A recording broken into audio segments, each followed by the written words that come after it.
Visitamos a localidade do Pontal para conhecer a coleção particular de Leonardo Galtério Lopes, que é técnico mecânico industrial, mas tem como hobby a busca e preservação de objetos que contam a história da comunicação no Brasil.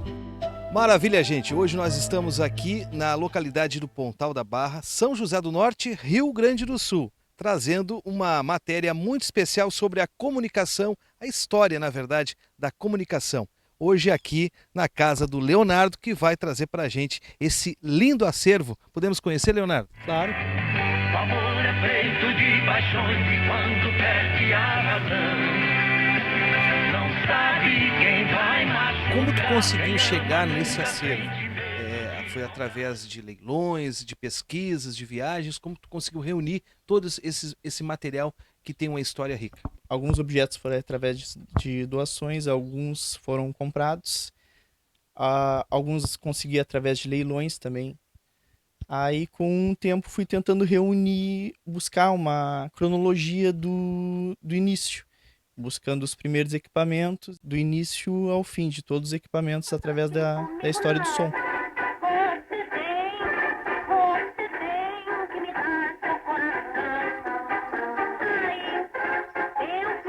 Eu comecei a colecionar quando tinha aproximadamente uns 9 anos de idade.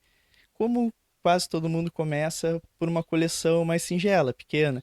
Comecei no mundo da numismática, que é moeda, cédulas, selos, objetos que eram mais fáceis de serem armazenados, de mais fácil acesso. Como eu sempre gostei de história, aí comecei a buscar outros objetos, também comecei a ganhar novas doações, e com essas novas doações começou a despertar a paixão pelo colecionismo. Quando consegui os primeiros objetos relacionados à história fonográfica, aí eu comecei a me apaixonar pela história do som e onde eu dediquei maior parte da minha coleção. O sucesso é total! Dilco deu aquele adeus às válvulas.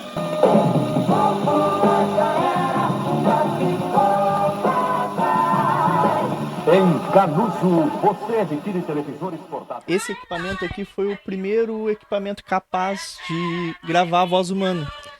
Ele iniciou por um protótipo inventado pelo Thomas Edison chamado tinfoil. O tinfoil era um equipamento mecânico rudimentar que era usado em invólucro de uma folha de estanho, que era capaz de fazer uma única gravação. Através desse equipamento que ele conseguiu comprovar ser possível reproduzir o som e ser gravado. Por volta de 1913, ele aperfeiçoou o equipamento e inventou o fonógrafo denominado Amberola, que é esse equipamento que a gente acabou de ouvir. Esse tinha uma qualidade superior de som, a agulha também reproduzia por mais vezes, só o que encareceu muito o equipamento, através desse equipamento que foi capaz de reproduzir a primeira gravação e mais durável.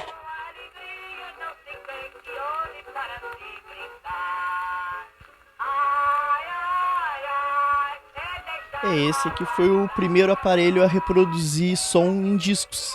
Foi inventado pelo alemão Emil Berliner no ano de 1877 e foi o que se mais popularizou por ter mais aceitação do público, porque a gravação em disco, o disco era capaz de gravar de 2 a 7 a 10 minutos, capacidade de gravação mais longa que o fonógrafo de Thomas Edison, que foi anterior ao gramofone. Inclusive esse disco aí foi o primeiro samba gravado e cantado pelo primeiro cantor brasileiro a gravar em disco, baiano, em 1916.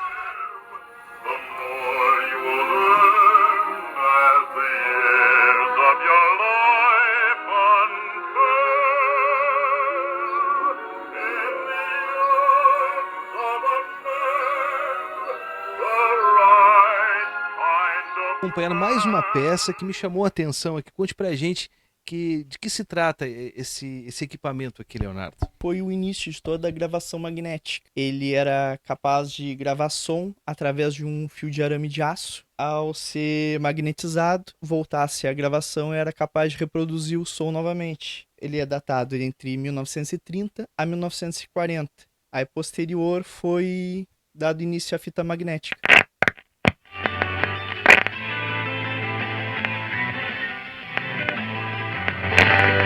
E agora vamos falar de algo que eu particularmente gosto muito, que é o rádio, a comunicação através da frequência, através dos sinais, das ondas sonoras. Aqui uma vasta coleção de rádios que contam uma verdadeira história do rádio, né, Leonardo? Sim, a gente tem esse aqui que é um dos mais antigos que tem aqui na minha coleção, que é da década de 30, sistema valvulado. Esse rádio foi importado dos Estados Unidos, ainda tem alguns selos de importação. E o que chama atenção é o alcance desses rádios, né?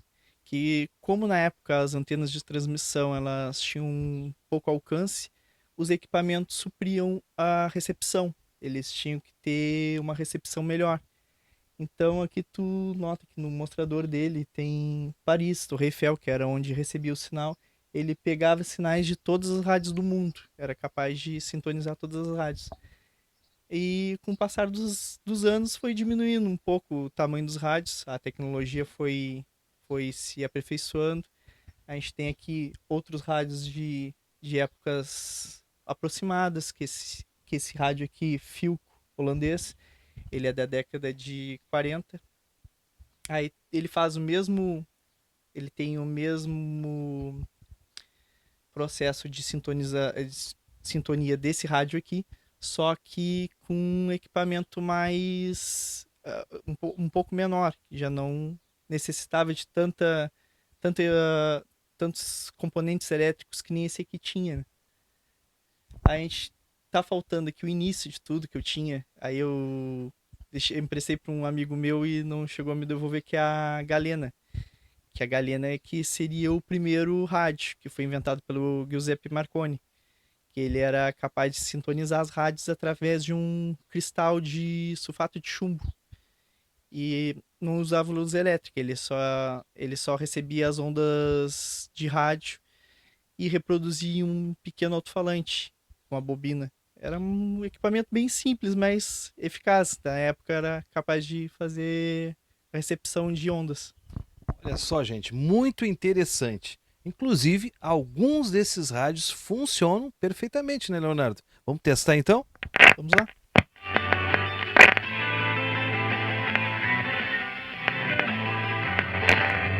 O amor é feito de paixões e quando perde a razão, não sabe quem vai machucar. Quem ama nunca sente medo de contar o seu segredo.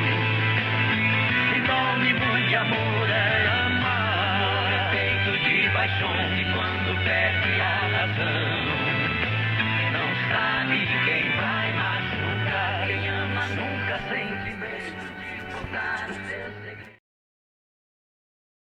Esta matéria tem o oferecimento de Lojas Quero Quero, Agropecuária Querência, de Casa Ferragens, Jaguar Proteção Veicular, Carol Confecções, Michel Coelho Serviços Automotivos, JM Capas e Acessórios, Laboratório Gran. Seja você mais um patrocinador da TV Clube e tenha destaque em nossa programação.